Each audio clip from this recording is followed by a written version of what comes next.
We Indians with a population of 138 crores have only 53 crore bank accounts. And out of these 53 crore bank accounts, we have only 5 crore credit card users. So yes, the credit card users and banking has definitely increased year on year, but it hasn't penetrated as much.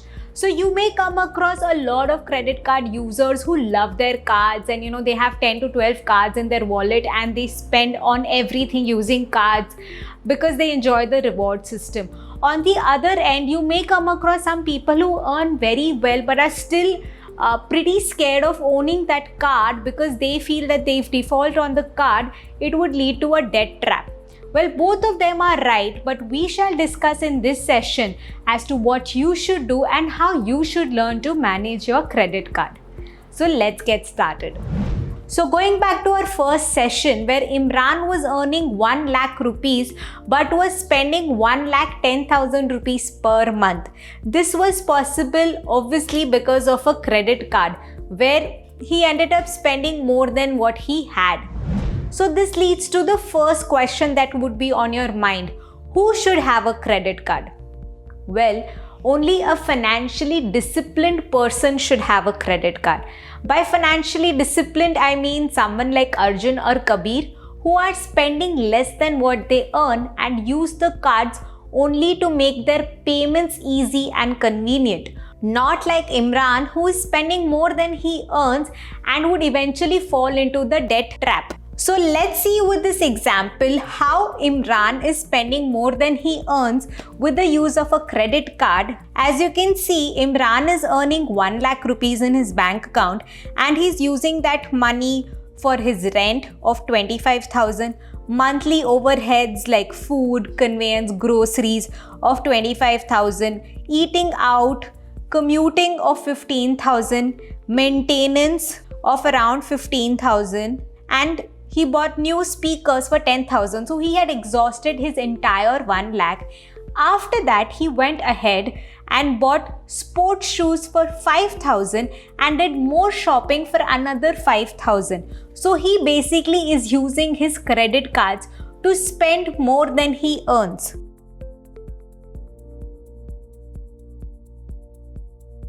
One very important thing to understand about credit cards is that they are not your means to having extra funds. It is your own money. It's just that credit cards are letting you to defer the payments. If you imbibe this understanding, you will never ever default on your credit cards. Let's not use our credit cards to spend more than what we already have, but let's learn to make credit cards our friends and make the most of them. The first thing to understand in this entire thing is why credit cards. How do they help us? So when you buy a product using a credit card, the vendor gives a commission to the banker who has issued the credit card to you, and the bankers generally pass on these commissions to you in the form of reward points. So you can use your credit card to save while you spend. How you can do this is you can use these reward points to your advantage. Let us understand this with the example of a credit card from ICICI Bank which has a tie-up with Amazon.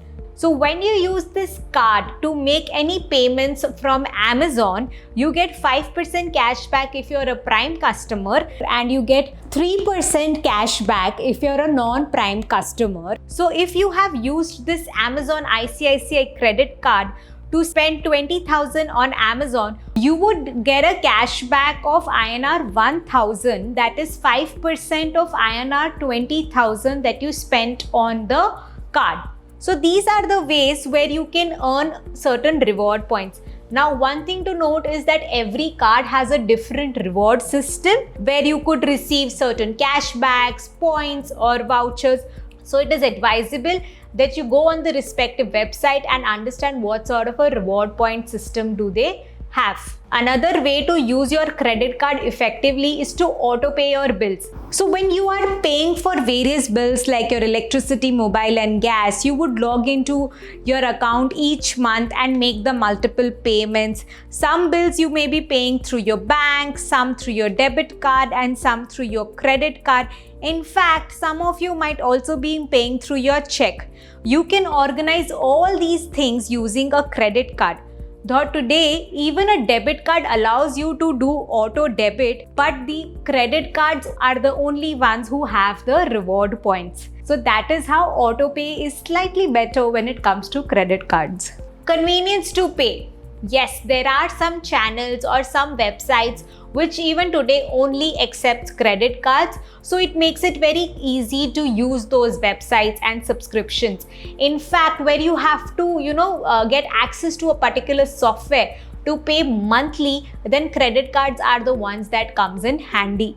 The third advantage is to enjoy your credit card free period from the date of purchase till the date of payment of your credit card bill. So for approximately 45 days, if you purchase on the first day and don't pay till your credit card bill day, you are not paying anything and you get a free credit period. So what are your credit card benefits that you should avail of? Link all your utility bills to your credit card so that it becomes very easy to pay. You end up saving 4 to 5% annually because you're transferring your expenses the next month by swiping it on your credit card. Redeem your points regularly. Well, there is no point of collecting so many points if you're not redeeming them. You can redeem these points to get flight ticket offers or lounge access, etc. Make a single payment of your credit card and enjoy the interest-free credit period. The most important thing that you should take care of when you get a credit card is to always pay on time. It is your responsibility to ensure that you never default on your credit card. Like for instance, have you ever seen a banker call you and be like, pay your credit card? Do you think your banker would be worried if you default on your credit card? No. It is your responsibility to pay the card on time. In fact, the banker starts making money when you default on your card because that is when you have to pay interest. So let's understand how a credit card statement looks like, what are the amounts that you have to pay each month, and how is the interest computed if you default on your card.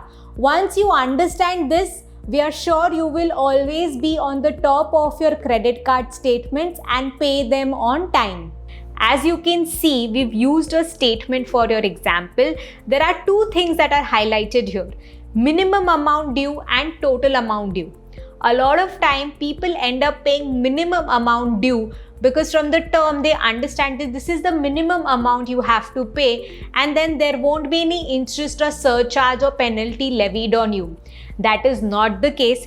If you do not pay the total amount due on your credit card, whatever is the balance, interest will be charged to you on that.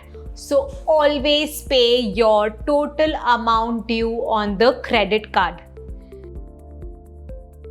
Generally, the interest on the credit card could range from 3 to 4% per month, which is 36% to 48% per annum. Yes. So if you are paying minimum amount due, even when you have balance in your bank account, you are incurring a huge interest cost.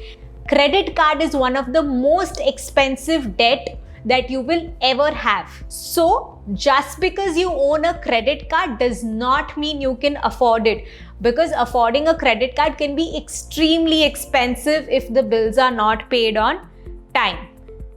The repercussions of non-payments are very huge. Let's understand how this entire interest is computed through this example. For instance, you purchased a dress for 5,000 rupees on 1st January 2020 and your credit card payment was due on 20th January 2020. Now you did not make that payment. You either forgot about it, missed it, or you did not have money in your account. Now the entire January month has passed. It is February and the new statement has come to you on 20th February 2020. So you would have your original purchase of 5,000 rupees due.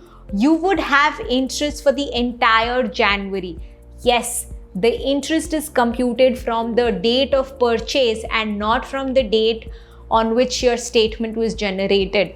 So you purchased on 1st January 2020. So you would have to pay interest for the entire January of 150 rupees and for the next 20 days of February of 100 rupees. So now you have a statement with 5,000 rupees of dress and 250 rupees of interest. On top of it, there could be additional penalty and other charges which varies from bank to bank and is a flat charge. Hence, it is very important to not only use the credit card effectively but also ensure that you pay your credit cards on time. And one way to do that is to set a reminder. Yes, set a reminder of 2 to 3 days before your due date of the credit card and just pay whenever your alarm goes off. You can download an app called SMS Organizer. It's an app which organizes your messages and segregates them based on your bank accounts, random messages, reminders, and payments due. These reminders help you to keep a track of your credit card bills, insurance payments, and any other bills which you pay regularly. So the app SMS Organizer is only available on Android and it's not available for iOS users. But if you are an Android one, so then you can pause this video right now and download the app and check it for yourself how it works for you. If you don't want to go for this app, you can always set a regular reminder on your phone. So let's do a quick recap that if you default on your credit cards, what will happen? 1, you would have to pay interest and penalty charges. Your credit score will get impacted, resulting in expensive loans in the future. So if you default on your credit cards today and 5 years later you're going for a home loan, you could end up paying more interest for it than what is prevalent. And the debt loop never stops. So never ever default on your credit cards. So credit cards do make our life simpler and help us spend conveniently. But do not forget that if you miss that payment, it could really cost you a lot. If you are a financially disciplined person, go ahead, get that card. And if it's something that you're not comfortable with, it's okay to not use it. Credit cards do make our lives simpler and help us manage our expenses in a more staggered manner. We can always push our expenses for future and use credit cards to spend smartly. And of course, never default on them. Another such product which helps us to shop smarter and save more is zero cost EMI. I'm sure you must have seen on your favorite online websites a feature of zero cost EMI which helps you buy various consumer products at a cheaper monthly outflow. Well, have you ever wondered what is this zero cost and is this zero cost really zero cost? Let's understand this with the example of Imran. Imran wants to buy this new phone which is for 29,900 rupees and he goes on the online website and checks that there is a feature of zero cost EMI available on this phone. So let's go ahead, understand what is the zero cost EMI and is this really zero cost. So when he clicks on the online portal, he sees that there are two options available. From one card, you can see that there is no interest and your cost of the product is 29,900. Whereas in the second card, there is a standard plan mentioned and you can see that as your number of months of your EMI plan increases, your total cost also increases. So if you take the product on an EMI for 9 months, your cost of the product increases to 31,670 rupees. So that's an increase of around 1,670 rupees. And as you can see on this slide, that as the number of months of the EMI plan increases, the cost of the product increases to approximately 34,791. So clearly this standard plan is not a zero cost plan. There is an interest of 14.99% levied over here. So let's understand how is this actually computed. So when you buy a zero cost EMI product, it means that there is no interest to be paid by you. Not today, not later, ever. So for you, the cost of the product would be 29,900. That's it. The only thing that changes for you in zero cost EMI is that you don't have to pay for the product upfront, but it is deferred into monthly payments for the fixed tenure. Whereas in a regular EMI plan, you also pay interest because the banker is allowing you to pay later. So you've basically taken a loan from the bank. So let's see, in zero cost EMI, when you buy the product for 29,900, the interest is nil. So the cost of the mobile is 29,900. Your EMI period is 9 months. So 29,900 divided by 9 gives you 3,322. Whereas in a regular plan where interest is added, your cost of the product is 29,900. Then an interest for 9 months is added because you want to pay it over the next 9 months. So you basically take a loan of 29,900. So the cost of the mobile would be 31,670 rupees, and you end up paying a monthly EMI of 3,519 rupees. Hence, it's very important to check that what is the kind of a plan you're going for. Is it zero cost or regular? A lot of times what happens is that we just see zero cost and go for the product and make the payment with our card and realize only at the end of the month when the credit card statement comes that interest is levied. You must check if that zero cost feature is available on your specific credit card or not. There are too many options on your online shopping portal, and check if your card is applicable for the offer or not. So the next question that's there on everyone's mind when we are discussing zero cost is why zero cost? How can banks afford to give us anything for free? When bank is giving us zero cost, it's basically bank is making the payment to the seller, but he's not charging any interest to us. It's because when the bank makes the payment to the seller, because the seller is able to make that sale to us and his number of sales are increasing, he starts giving a commission to the banker. So the bank earns through the seller instead of earning from you and me. And you and me are buying more than what we need because we can defer our payments for anything over the next few months. And we always feel that if I don't have today, I will have tomorrow. Well, it's important. Yes, we know that there are certain things we need and there's absolutely nothing denying that. But as someone who wants to learn to manage finances in a better manner, it's very important to get a control of our expenses.